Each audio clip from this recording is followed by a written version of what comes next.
السلام عليكم ورحمة الله وبركاته. رب اشرح لي صدري ويسر لي أمري واحلل عقدة من لساني يفقه قولي. رب زدني علما، رب زدني علما، رب زدني علما. يا فتاح يا فتاح يا فتاح وبك نستعين. بسم الله الرحمن الرحيم. تو آج ہم اپنا دوسرا سیشن سٹارٹ کرنے جا رہے ہیں، طہارہ کا دوسرا سیشن۔ تو بسم اللہ الرحمن الرحیم، پہلے ہم تھوڑا سا ریویژن کر لیں کہ پچھلے بار ہم نے کیا پڑھا تھا۔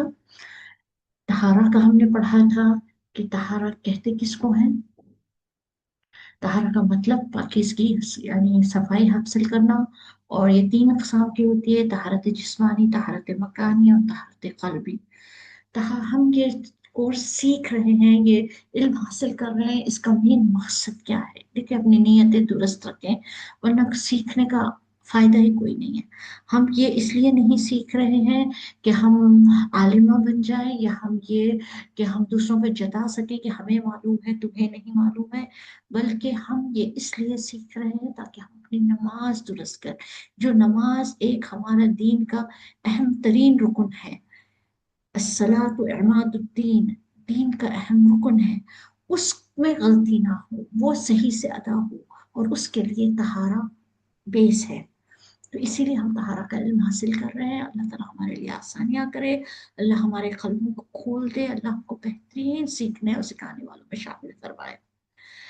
تو ہم نے یہ پڑھا تھا کہ طہارہ ایمان کا نصف ہے، اور اللہ تعالیٰ اس کو پسند کرتے ہیں، اللہ تعالیٰ کے محبوب ہے وہ بندے جو پاک رہتے ہیں۔ پھر ہم نے یہ بھی دیکھا تھا کہ نجاست کتنی اقسام کی ہوتی ہے: نجاست حکمی اور نجاست حقیقی۔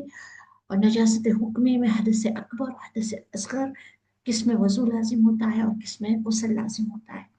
اور نجاست حقیقی میں نجاست خفیفہ اور غلیظہ، یعنی چھوٹی کم light impurity and heavy impurity, تھوڑی چھوٹی گندگی اور بڑی گندگی، یہ ہم نے لاسٹ ٹائم پڑھا تھا۔ اور اس میں ہم نے پانی کے اقسام بھی پڑھے تھے کہ پانی تین قسم کا ہوتا ہے: پاک پانی، ناپاک پانی، اور ایک پانی جو پاک ہوتا ہے لیکن پاک کرنے والا نہیں ہوتا، وہ غسل اور وضو کا پانی ہوتا ہے۔ تو یہ چیزیں ہم نے پچھلی بار پڑھی تھی۔ آج کا ہمارا موضوع ہے اور یہ بھی ہم نے پڑھ لیا تھا، پانی کب ناپاک ہوتا ہے۔ تو آج کا ہمارا موضوع ہے استنجا۔ استنجا، دیکھیں ہم دین کی بات جب کریں گے تو کھل کے کریں گے، یعنی کلیئر کریں گے، کوئی بات ڈھکی چھپی شرمائی نہیں ہوگی۔ اسی لیے کہ حضور صلی اللہ علیہ وسلم نے پسند فرمایا ہے ان عورتوں کو جو دین کے معاملے میں شرم نہیں کرتی۔ دین جب سیکھنا ہے تو کھلے طریقے سے ہر بات کلیئرلی مان، ہاں بے شرم نہ ہو، لوگوں کے سامنے بے شرم، لیکن دین جب حاصل کر رہے ہیں تو ہر چیز کا علم اچھی طرح ہونا چاہیے، ٹھیک ہے؟ تو اس میں کوئی شرم یا ایسی چیز نہ فیل کریں، اور جو چیز آپ کو سمجھ نہ آئے ان کا سوال کر لیا کریں۔ ہو سکتا ہے آپ کے سوال کی وجہ سے دوسروں کا ڈاؤٹ کلیئر ہو جائے۔ تو پھر استنجا کہتے ہیں نجاست کے مخرج کو پاک کرنا، یعنی پیشاب و پیخانے کی جگہ کو صاف کرنے کو استنجا کہتے ہیں۔ استنجا کرنے کا افضل ترین طریقہ یہ ہے کہ اس کو پہلے سوکھا کیا جائے اور پھر پانی سے صاف کیا جائے۔ یہ پہلے کے دور کا طریقہ تھا کہ وہ ڈھیلے استعمال کرتے تھے، مٹی کے ڈھیلے استعمال کیا کرتے تھے اس جگہ کو سوکھا کرنے کے لیے، پھر پانی سے اس کو واش کیا کرتے تھے۔ اس کو اللہ تعالیٰ نے پسند فرمایا ہے اور تعریف کی ہے خبا والوں کی۔ تو ان سے پوچھا گیا کہ کس وجہ سے آپ لوگوں کی تعریف کی گئی، تو انہوں نے بتایا تھا کہ ہم پاکی حاصل کرنے کے لیے ڈھیلا اور پانی دونوں استعمال کرتے ہیں۔ یہ پہلے کا طریقہ تھا۔ آج کے زمانے میں ٹشو استعمال کیا جاتا ہے۔ ٹشو پہلے خشک چیز سے صاف کرنے کے لیے استعمال کے طور سے کیا جاتا ہے، پھر پانی سے دھونا۔ دیکھیں پانی سے دھونا افضل ہے، یہ چیز افضل ہے، اور ٹشو اگر آپ کو پانی میسر نہیں ہے تو استعمال کیا جا سکتا ہے۔ اچھا، اب ہمیں معلوم ہو کہ بیت الخلاء میں داخل ہونے کا طریقہ اور سنتیں کیا ہے۔ یاد رکھیں بیت الخلاء ایک جنات کی مقام ہے، جنات کی جگہ ہے۔ ناپاک جگہ پر جنات اور یعنی غلیظ قسم کے جنات رہتے ہیں۔ پہلے کا طریقہ تھا کہ پہلے ہمارے ٹوائلٹس دور ہوتے تھے، اور यानी हुजूर सल्लल्लाहु अलैहि वसल्लम के ज़माने में तो सहाबा बाहर जाके किया करते थे, लेकिन अब हमने उसे अपने घर में खरीद कर लिया, बल्कि अटैच टॉयलेट का ज़माना है, तो बिल्कुल हमारे टॉयलेट हमारे घर के कमरे के बाजू होते हैं, तो हमारे जन्नत भी जो है बिल्कुल हमारे साथ में होते हैं। तो इसलिए हमारे लिए एहतियात और ज़्यादा ज़रूरी है बनिस्बत उस दौर के। उस दौर में तो दूर जाकर करते थे और डरते थे कि कहीं जिन्नात होंगे यहाँ पर, तो खूब दुआएं वुआएं पढ़कर जाते थे। अब क्या होता है कि बाजू टॉयलेट होता है, तो डर खौफ होता नहीं है, हम चले जाते हैं और समझते हैं कि हम बिल्कुल सेफ है।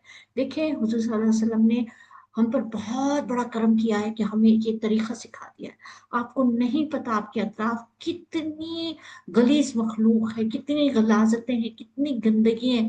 अल्लाह ने आपको सबसे पर्दा डाला हुआ है।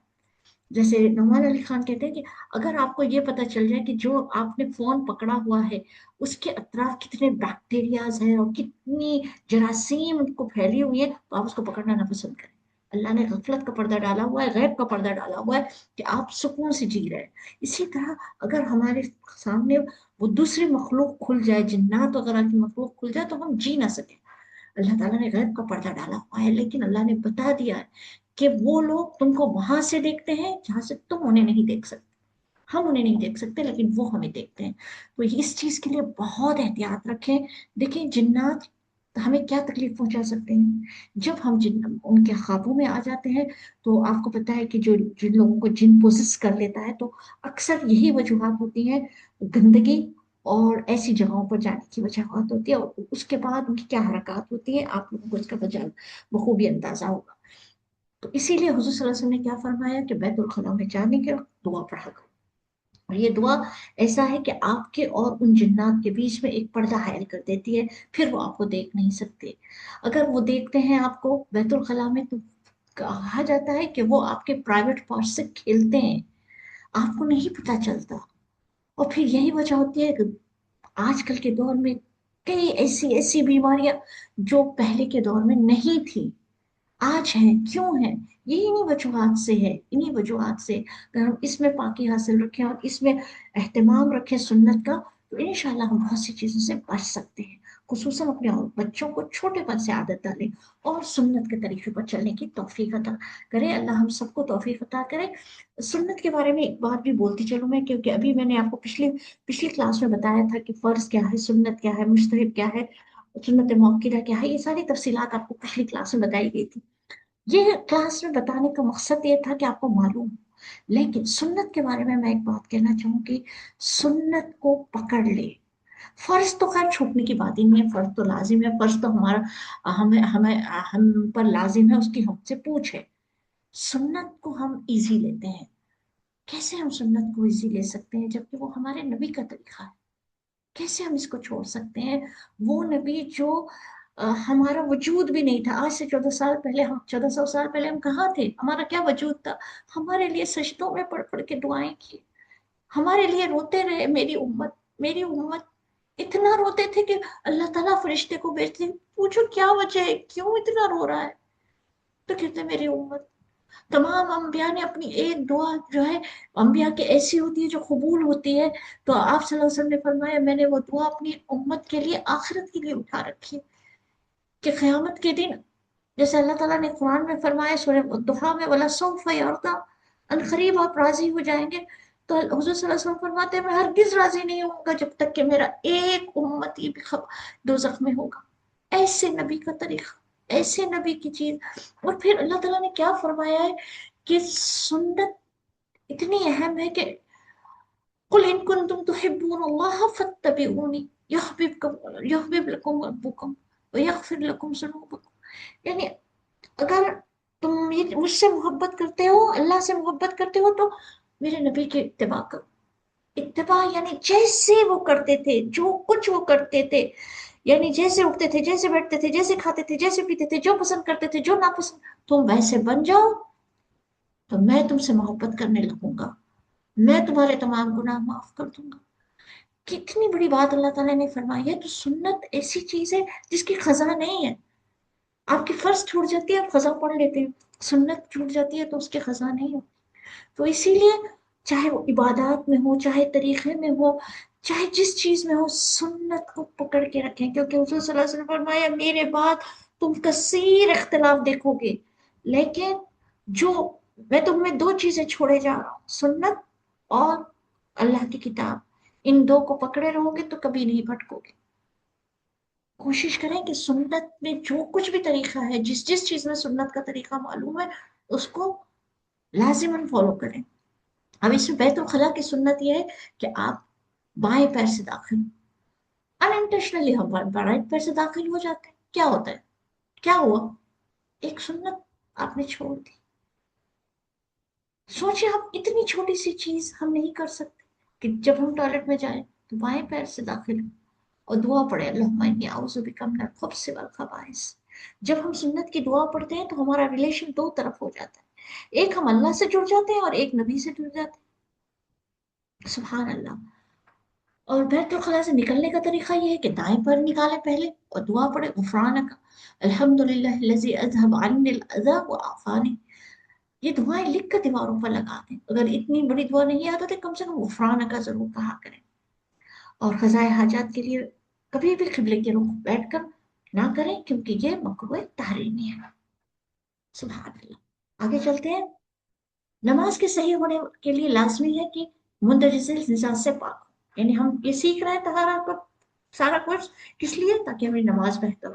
और नमाज के सही होने के लिए तीन चीजों का पाक होना जरूरी है, जिस्म का, कपड़े का और जगह।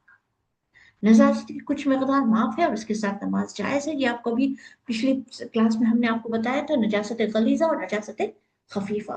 नजासत गलीजा की दिरहम की मकदार के बराबर अगर कोई चीज आपके कपड़े पर, आपके जिस्म पर लगी हो तो वो माफ है, आप उसके साथ नमाज पढ़ सकते हैं अगर के कोई इमरजेंसी हो। अगर इमरजेंसी ना हो तो कोशिश करेंगे जितनी भी नजासत है उसको पाक करके उससे नमाज पढ़, साफ पाकी के साथ नमाज पढ़े। और इसी तरह नजासत खफीफा, जो भी हिस्सा आपका गंदा हुआ है, जो भी कपड़ा, जो भी जिस्म, अगर उसकी चौथाई से कम है तो वो आप उसके साथ नमाज पढ़ सकते हैं, लेकिन बेहतर है कि आप पाक करके पढ़ें। नजासत की माफ मकदार के साथ नमाज पढ़ना मकरूह है अगर इसे पाक करना मुमकिन हो। ठीक है। अब ये बहुत अहम अहम मौजू है हम लेडीज के लिए, तो देखें इसको बहुत गौर से सुने। और इसमें कोई शर्म की बात नहीं है, ये अल्लाह ताला ने हमें तकलीफ किया है और उसी ने ये सारा निजाम बनाया है।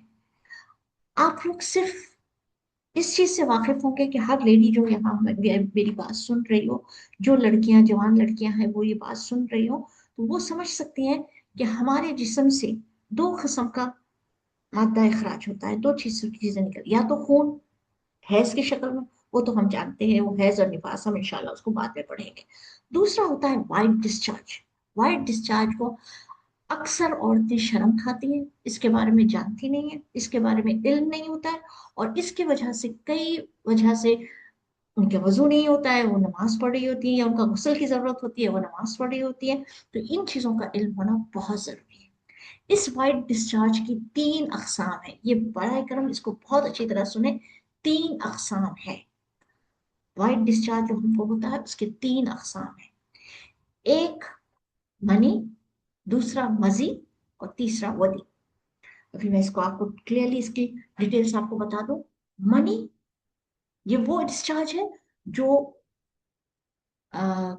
सेक्सुअल सेक्सुअल इन रिलेशनशिप्स के बाद निकलता है, और ये सिर्फ मियाँ और बीवी के बीच में होता है। जब जो ताल्लुक कायम होता है तो जो डिस्चार्ज होता है उसको मनी कहेंगे। ये मनी गाढ़ा मादा होता है और ये यानी जज्बात के साथ निकलता है। इस जज्बात के साथ जो एक इंटेंस रिलेशनशिप के बाद निकलता है उसको मनी कहते हैं, और उसका एक यानी प्रेशर से निकलता है और उसके बाद गुस्ल लाजिम होता है। ये तो एक कैटेगरी हुई, ये जो मैरिज लेडीज है उनके लिए ये बात समझ आ गई। एक होता है मजी। मजी ये पतला और चिपचिपा मादा होता है, जो जो भी ख्याली में नहीं बल्कि आप अपने कुछ सोचते हैं, यानी ऐसा कोई कोई आपने कोई फोटो देख ली, या कोई किसी का कोई एक एक्शन देख लिया, कोई ऐसी चीज देखी जिसके ख्याल से आपको डिस्चार्ज हुआ। कुछ किया नहीं लेकिन सिर्फ जहन में ख्याल आया और डिस्चार्ज हुआ, इसको मजी कहते हैं। ये शहवत से पहले या दौरान होता है। यानी ये भी हो सकता है कि आप हस्बैंड वाइफ की रिलेशनशिप कायम होने से पहले हो। ये भी हो सकता है कि अनमैरिड गर्ल्स को भी कोई चीज देख लेने, कोई रोमांटिक सीन देख लिया, कोई यानी वल्गर सीन देख लिया, या कोई ऐसी बात सुन ली जिससे जज्बात बढ़ गए, कुछ ऐसी चीज हुई जिससे जो पानी निकला, तो वो ये मजी कहलाता है। और इससे वजू टूटता है। और जिस जिस्म पर, जिस कपड़े पर लगा, जिस्म पर या कपड़े पर लगे, तो उसको धोना साफ करना जरूरी होता है, लेकिन गुस्ल फर्ज नहीं होता। गुस्ल सिर्फ रिलेशनशिप कायम होने के बाद ही फर्ज होगा। रिलेशनशिप कायम होने से पहले अगर निकला है जो भी, वो मजी कहलाएगा, और इसमें सिर्फ वजू जरूरी है, और इसके लिए जो कपड़े पे लग गया उसको धोना लाजिम है। और एक चीज होती है वदी।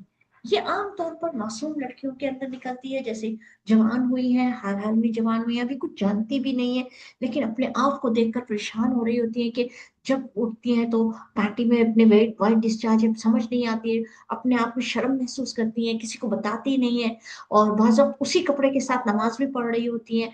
तो ये चीज मालूम होना जरूरी है। माएँ अपनी बेटियों को जरूर ये बात बताएं कि वदी ये एक सफेद का गाढ़ा मादा होता है, जो पेशाब से बाद या के बाद या ज्यादा मुशक्कत का काम करे, या कुछ वजन उठा लिया, या कोई विदाउट एनी रीजन निकल आता है, तो वो जो निकलता है, इसको इससे वजू टूटेगा, और इसके लिए धोना लाजिम है। जिस कपड़े पर लगा है उसको धो ले, जिस्म पर लगा है तो जिस्म धो ले, लेकिन गुस्ल लाजिम नहीं होता। अब इस जगह मुझसे एक लेडी ने सवाल किया था कि क्या ये होता है कि हम वजू कर कर आए हैं और फिर उसके बाद हमें अचानक से अगर ये डिस्चार्ज हो तो क्या वजू टूट जाएगा? मोस्टली आप जब अच्छी तरीके से अपने आप को यानी रिलैक्स करके आप बाहर आते हैं और वजू करके आते हैं, तो ये नहीं होता, ऐसा इमीडिएटली नहीं होता है। ये अगर होता है तो फिर ये एक माजूर के यानी एक एक्सेप्शनल केस में आएगा, तो इंशाल्लाह वो एक्सेप्शनल केस हम बाद में डिस्कस करेंगे। ठीक है। अब आते हैं वजू पर। वजू वजू क्या है? वजू एक अल्लाह ताला की दी हुई बहुत बड़ी नेमत है मोमिन के लिए, कि जब वो ये वजू करता है तो हुजूर सल्लल्लाहु अलैहि वसल्लम फरमाया, जब वो अपना चेहरा धोता है तो पानी के साथ या पानी के आखिरी कतरे के साथ इसके चेहरे से वो तमाम गुनाह झड़ जाते हैं जिन्हें इसकी आंखों ने किया। फिर जब वो अपने हाथ धोता है तो उसके हाथों से वो गुनाह झड़ जाते हैं जो हाथों से किए गए हों। जब वो अपने पाँव धोता है तो इसके पाँव से वो गुनाह झड़ जाते हैं जो पाँव से किए गए हों, यहाँ तक कि वो गुनाहों से पाक हो जाता है। ये सही मुस्लिम की रिवायत है। देखिए, कोशिश करें कि अपने आप को हमेशा वजू में रखें। वजू नमाज की कुंजी है, और नमाज जन्नत की कुंजी है। वजू हमेशा अपने आप को वजू में रखने से आप बलायात से महफूज रहेंगे, आपकी स्पेशल प्रोटेक्शन होती है, और क़यामत के दिन इन वजू के जगहों के चमकने से आपकी निजात होगी। रसूलुल्लाह सल्लल्लाहु अलैहि वसल्लम ने फरमाया, मेरी उम्मत क़यामत के दिन वजू के आसार की वजह से चमकती हुई होगी, लिहाजा तुम में से जो शख्स अपनी चमक बढ़ा सके वो जरूर ऐसा करे। यानी हुजूर सल्लल्लाहु अलैहि वसल्लम से पूछा गया कि आप यानी आपको पता है हौज़, आप सल्लल्लाहु अलैहि वसल्लम ने फरमाया कि मैं तुमसे हौज़ कौसर पर मिलूंगा, और मैं अपनी उम्मत को चुन चुन कर हौज़ कौसर का पानी पिलाऊंगा। सहाबा ने पूछा, हुजूर आप हमें पहचानेंगे कैसे? तो आप सल्लल्लाहु अलैहि वसल्लम ने फरमाया, मैं तुम्हारी वजू की जगहों की वजह से तुम्हें पहचान लूंगा, क्योंकि वो ऐसे चमक रहे होंगे जैसे काले घोड़ों में एक सफेद घोड़ा। और फिर आप सल्लल्लाहु अलैहि वसल्लम ने फरमाया, जो चाहे इस चमक को बढ़ा ले। तो जो ज्यादा बढ़ाएगा, जिसकी चमक ज्यादा चमकती होगी, वो जल्दी आप सल्लल्लाहु अलैहि वसल्लम की पहचान में आएगा, उसे जल्दी पानी मिलेगा। जो एक बार हौज़ कौसर का पानी पी लेगा, तो उसे फिर क़यामत में यानी जन्नत में जाने तक उसको फिर प्यास महसूस नहीं होगी।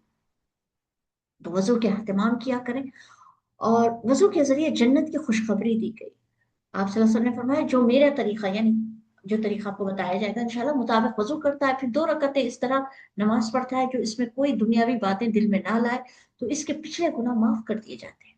और एक हदीस में आता है कि जब आप सल्लल्लाहु अलैहि वसल्लम जब मेराज से वापस आए, तो आप सल्लल्लाहु अलैहि वसल्लम ने बिलाल रजी अल्लाह तआला अन्हु से पूछा कि ए बिलाल, तुम ऐसा क्या अमल करते हो कि मैंने जन्नत में तुम्हारी कदमों की आहट अपने से आगे आगे सुनी। आप सोचिए क्या मकाम है, सुभान अल्लाह। अभी बिलाल रज़ी अल्लाह तआला अन्हु जिंदा है, आप सल्लल्लाहु अलैहि वसल्लम मेराज होकर आए, आप सल्लल्लाहु अलैहि वसल्लम फरमा रहे हैं कि मैंने तुम्हारी जन्नत के तुम्हारी कदमों की आहट जन्नत में सुनी। اور وجہ کیا تھی؟ جب بلال رضی اللہ تعالیٰ عنہ سے پوچھا گیا تو انہوں نے کہا میں اپنے کسی عمل کو زیادہ نہیں سمجھتا کہ یہ مجھے نعمت ملے، سوائے اس کے کہ میں ہر بار جب وضو کرتا ہوں تو 2 رکعت نفل ادا کرتا ہوں، یعنی تحیۃ الوضو۔ اس کی بہت فضیلت ہے، جس سے ممکن ہو یہ ضرور پابندی کرے، اور اگر نہیں کر سکتے سنت، یعنی 2 رکعت سنت نہیں پڑھ سکتے ہیں، تو کم سے کم وضو ضرور کیا کریں، جیسے وضو ٹوٹے وضو کر لیا کریں۔ اس سے رزق میں برکت ہوگی، اللہ تعالیٰ آپ کو غیب سے رزق نصیب فرمائے گا۔ وضو کے چند فرائض ہیں جیسا قرآن میں حکم آیا ہے، یا ایھا الذین آمنوا اذا قمتم الی الصلاۃ فاغسلوا وجوہکم وایدیکم الی المرافق وامسحوا برؤوسکم وارجلکم الی الکعبین۔ اے ایمان والو، جب تم نماز کے لیے اٹھو تو اپنے چہرے اور کہنیوں تک اپنے ہاتھ دھو لو اور اپنے سروں کا مسح کرو اور اپنے پاؤں بھی ٹخنوں تک۔ یعنی یہ حکم قرآن کا حکم ہے، سورۃ المائدہ کی آیت نمبر 6۔ یہ 4 جگہوں کا ہونا فرض ہے کیونکہ یہ قرآن میں آیا، چہرے کا دھونا، ہاتھوں کا کنیوں سمیت دھونا، چوتھائی سر کا مسح کرنا، پیروں کا ٹخنوں سمیت دھونا، یہ فرائض وضو ہے۔ مسح کا مطلب ہے پانی پہنچانا، یعنی جسٹ آپ پانی لیں اور ہاتھ چھوڑیں اور اس کے بعد اس کا مسح کریں، اس کو سر پر پانی کا ہاتھ پھیر لینا، اس کو مسح کہتے ہیں۔ دھونے کا مطلب یہ ہے کہ آپ اس کو کم سے کم اتنا پانی بہانا کہ جتنا کہ کم سے کم 2 بوند اس جگہ سے ٹپک جائے، 2 بوند، یعنی بہت زیادہ نہیں، 2 بوند بھی اس میں سے ٹپک جائے تو آپ کا وضو ہو جائے گا۔ دیکھیں، یہ وضو کا فرائض آپ کو اس لیے بتائے جا رہے ہیں تاکہ ان ایمرجنسی آپ کو وضو کرنا ہو تو آپ اس طریقے سے وضو کر لیں۔ انشاءاللہ ہم اس کو اور تفصیل میں آگے سے پڑھتے ہیں۔ وضو کے صحیح ہونے کی شرائط یہ ہے کہ جن اعضاء کا دھونا فرض ہے ان کے ہر حصے پر پانی پہنچے، بال باریک یعنی سوئی کے ناکے کے برابر بھی اگر یہ 4 اعضاء میں سے کوئی چیز سوکھی رہ گئی تو آپ کا وضو نہیں ہوگا۔ اور وضو کے منافی چیزیں جیسے وضو شروع کرنے سے پہلے رک گئی ہوں، جیسے پیشاب کا ٹپکا ہونا یا گیس کا نکلنا، یہ چیزیں جو بھی ہوں وضو کے اسٹارٹ کرنے سے پہلے وہ چیزوں کا ختم ہو جانا ضروری ہے۔ اور پھر پانی کو جلد تک پہنچنے سے روکنے والی چیزیں جسم پر نہ ہوں، جیسے پینٹ، پالش یا آٹا، یہ جو چیزیں جو یعنی جس سے پانی اندر نہ جاتا ہو، تو اس کے مسائل پر انشاءاللہ ہم بات کریں گے۔ ابھی تو صرف آپ کو احکام بتائے جا رہے ہیں، انشاءاللہ ہم اس کے پورے موضوع ایک ایک کر کے اس کو ڈسکس کریں گے انشاءاللہ۔ وضو کا عملی طریقہ کیا ہے؟ وضو سے پہلے نیت کرنا، بسم اللہ سے شروع کرنا۔ یہ بھی ایک مسئلہ ہے کہ پہلے ہمارے ٹوائلٹ سپریٹ ہوتے تھے اور باتھ روم سپریٹ ہوتے تھے، تو ابھی تو دونوں ایک جگہ ہیں۔ تو ایسے ٹوائلٹ جس کے اندر گندگی کھلی ہو، جیسے کہ انڈین ٹوائلٹس ہوتے ہیں، تو اس کے اندر جو ہے انڈین WC کے اندر آپ کوئی چیز کور نہیں کر سکتے اور وہ کھلا ہوتا ہے، تو پھر وہاں پر آپ جو ہے بسم اللہ نہیں پڑھیں گے زور سے، آپ صرف دل میں نیت کریں گے۔ لیکن ایسے ٹوائلٹ جیسے انگلش کمبورڈس ہم یوز کرتے ہیں اور اس کو ہم کور کر دیتے ہیں، یعنی بند کر دیا اور کہیں اطراف میں کوئی گندگی نہیں ہے، تو پھر اس جگہ پر آپ بسم اللہ کہہ سکتے ہیں۔ پھر دونوں ہاتھوں کا کلائی سمیت دھونا، مسواک، دانت صاف کرنا۔ مسواک کے لیے بھی میں بہت آپ کو اس طرف رجحان دلانا چاہوں گی کہ دیکھیں، ہم آپ صلی اللہ علیہ وسلم کی محبت کے دعوے دار ہیں، بے شک ہمارا تو ایمان ہی نہیں ہے اگر ہمارے نبی کی محبت ہمیں ہر چیز سے زیادہ نہ ہو۔ تو مسواک آپ صلی اللہ علیہ وسلم کی سب سے پسندیدہ چیزوں میں سے تھی۔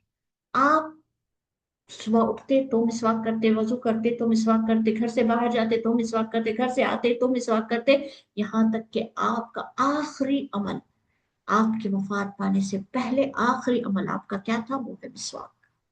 آپ صلی اللہ علیہ وسلم نے فرمایا اگر مسواک کا کرنا تم پر مشکلیں نہ کرتا، یعنی تمہارے لیے مشکلیں نہ بڑھاتا، تو میں اس کو فرض قرار دیتا۔ یعنی اس حد تک آپ نے اس کی تاکید کی ہے کہ لازماً مسواک کیا کریں۔ مسواک ایک بہت بڑی چیز ہے۔ مسواک سے کی ہوئی نماز اور پڑھی ہوئی نماز اور بغیر مسواک کی پڑھی ہوئی نماز میں اجر کا بہت بڑا فرق ہے، 23 گنا یا 70 گنا، مجھے یاد نہیں پڑ رہا ہے، اتنا زیادہ اجر ہے جو شخص مسواک سے نماز پڑھتا ہے۔ اور ہم کیسے کہہ سکتے ہیں، ہم اس سنت کو کیسے چھوڑ سکتے ہیں جب ہم آپ صلی اللہ علیہ وسلم کی محبت کے دعوے دار ہیں؟ آپ صلی اللہ علیہ وسلم فرماتے ہیں کہ میں اپنے جب جب جب جبرائیل آتے مجھے مسواک کا حکم دیتے، میں اس قدر مسواک کا حکم دیتے کہ مجھے ڈر لگتا کہ میرے مسوڑے چھل جائیں، यानी कुरान का नुज़ूल, कुरान का पढ़ना मिसवाक के साथ कितनी इसकी अटैचमेंट है, आप गौर फरमाएं। और फिर आप सल्लल्लाहु अलैहि वसल्लम ने आखिरी अमल, आप सल्लल्लाहु अलैहि वसल्लम के आखिरी वक्त, बीबी आयशा फरमाती है कि मैंने देखा कि कोई सहाबी आए, उनके मुंह में मिसवाक था, आप सल्लल्लाहु अलैहि वसल्लम बार बार उस तरफ देख रहे थे, तो मैंने पूछा मिसवाक चाहिए, तो आपने इशारे से हाँ कहा। फिर मैंने वो मिसवाक लिया, मुझे लगा कि ये मिसवाक आपके लिए सख्त है, तो फिर मैंने अपने दांतों से इसको नरम किया और फिर आपको दिया, तो आपने मिसवाक किया। तो ये इतनी बड़ी नेमत है। देखिए, अगर मोहब्बत है तो जरूर इसकी पाबंदी करें, मिसवाक की। फिर 3 मरतबा कुल्ली करे, हाथ, बाएं हाथ 3 मरतबा कोहनी समेत, ये बात को बहुत गौर से रखें, कोहनी समेत, कोहनी तक नहीं, यानी यहाँ पर जो ये कोहनी होती है, हमारी कोहनी को आप लेते हुए इसको साफ गीला करें। इसी तरह बाएं हाथ की, पहले दाएं हाथ की, फिर बाएं हाथ की, और फिर चेहरा 3 मरतबा। चेहरे को धोने के वक्त भी ख्याल रखें, जो आपकी जो लाइन है, हेयर लाइन है, हेयर लाइन से पूरी तरह आपका चेहरा धुलेगा, यानी कान की लौ तक, यानी कान की लौ को शामिल करते हुए आप पूरा अपने आप को, अपना चेहरा क्लीन करें कि जर्रा बराबर भी जगह उसमें गीली ना रहे। इस तरह 3 बार करें। 3 मरतबा नाक में पानी डालें, सॉरी मैं उल्टा पड़ गई, एक्सट्रीमली सॉरी फॉर दैट। 3 मरतबा कुल्ली करें, 3 मरतबा नाक में पानी डालें, 3 मरतबा चेहरा धोए, 3 मरतबा हाथ, अब दाएं हाथ, और 3 मरतबा बाएं हाथ, और फिर पूरे सर का मसा, दोनों कानों का और गर्दन का मसा। गर्दन का मसा सुन्नत से साबित नहीं है, तो अक्सर अक्सर उलमा के बीच में इख्तलाफ है गर्दन के मसा पर। तो आपके ऊपर है, अगर आप करना चाहें तो कर ले, ना करना चाहें तो ये सुन्नत से साबित नहीं है। तीसरा, पैर 3 मरतबा धोएं और बाएं पैर की छोटी उंगली से उंगलियों का खिलाल करें। खिलाल करना भी सुन्नत है, और इसको कोशिश करें कि आप सिर्फ पानी डालकर ना साफ करें, उंगलियों को भी खिलाल करें और एड़ी को हाथ से धोएं। क्यों? कि हुजूर सल्लल्लाहु अलैहि वसल्लम ने फरमाया कि अपने एड़ियों को दोजख के आग से बचाओ। तो यानी जो जो आज़ा वजू से धुलते हैं, उनको आग नहीं छुएगी, ये भी एक हदीस का मफहूम है। तो अपनी कोशिश करें कि अपनी एड़ियों को बहुत अच्छी तरह गीला करें, अपने हाथ से उसको धोएं।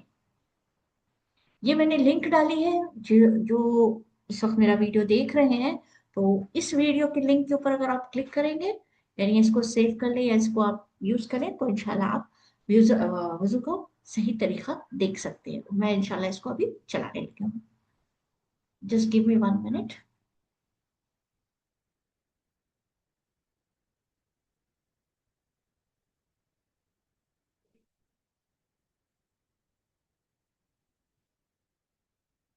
ठीक है, हाथों में इस तरीके से फिलहाल डालते हैं।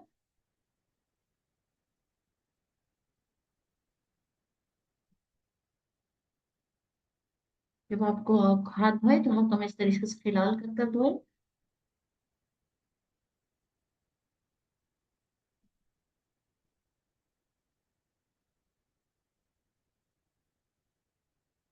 इसमें मिसवाक नहीं बताया गया है, लेकिन हमें मिसवाक करना है।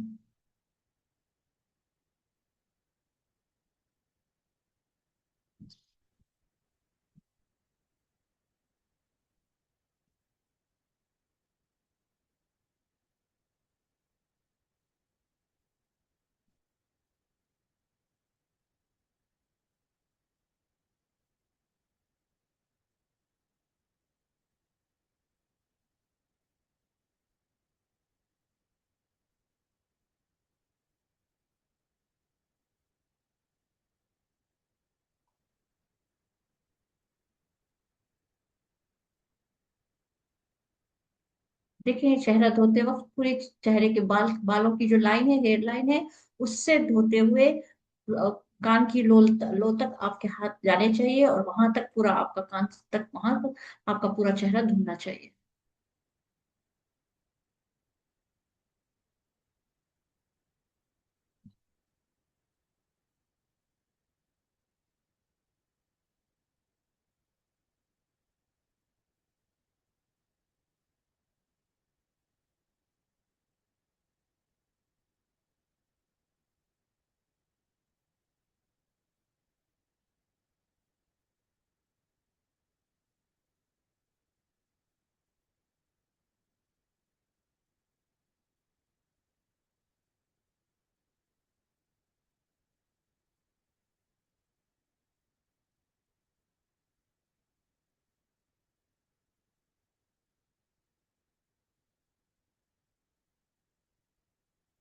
देखिए कोहनी समेत होना चाहिए, कोहनी की पूरी तरीके से कोहनी धुलनी चाहिए आपकी।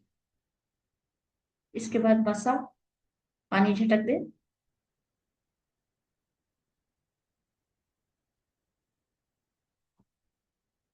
ऐसे पीछे से सामने आना चाहिए। और ये तरीका बेहतर है, लेकिन औरतों के लिए थोड़ा सा मुश्किल होता है, तो औरतों को पीछे से सामने आने में अगर मुश्किल है तो सिर्फ सामने से पीछे भी जा सकती हैं। कान की पूरी लो, पूरी तरीके से पीछे से पूरा कान साफ होना चाहिए। गर्दन का मसा क्योंकि ज़ईफ हदीस में है, लेकिन हनफी मसलक में है गर्दन का मसा, लेकिन सुन्नत से साबित नहीं है ज्यादा, तो इसीलिए इसमें नहीं बताया गया है। उंगलियों को देखें, आप पैर को धोए तो उंगलियों में खलाल करें, और एड़ी का खास ख्याल करके एड़ी को धोए।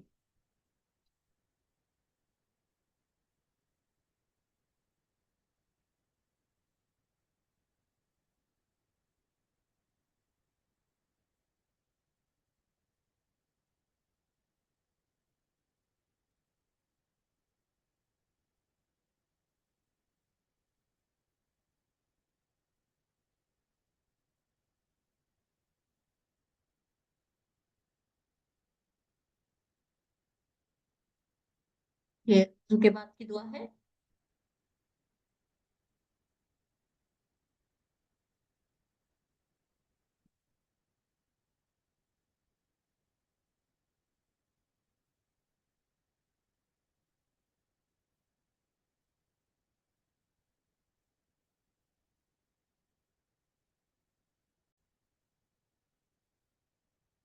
आपने अभी देखा वजू का तरीका, वजू का मुकम्मल तरीका आपने देखा। अ, अब इसमें क्या कमियां होती हैं और इसके अंदर हमें क्या क्या चीज़ों की एहतियात करनी ज़रूरी है, इंशाल्लाह इसको हम सीखेंगे अपनी नेक्स्ट क्लास में। तो अब हम इसको अपनी क्लास को यहाँ ख़त्म करते हैं। सुब्हानकल्लाहुम्मा बिहम्दिका, नशहदु अल्ला इलाहा इल्ला अंता, नस्तगफिरुका व नतूबु इलैक। अस्सलामु अलैकुम व रहमतुल्लाहि व बरकातुहू।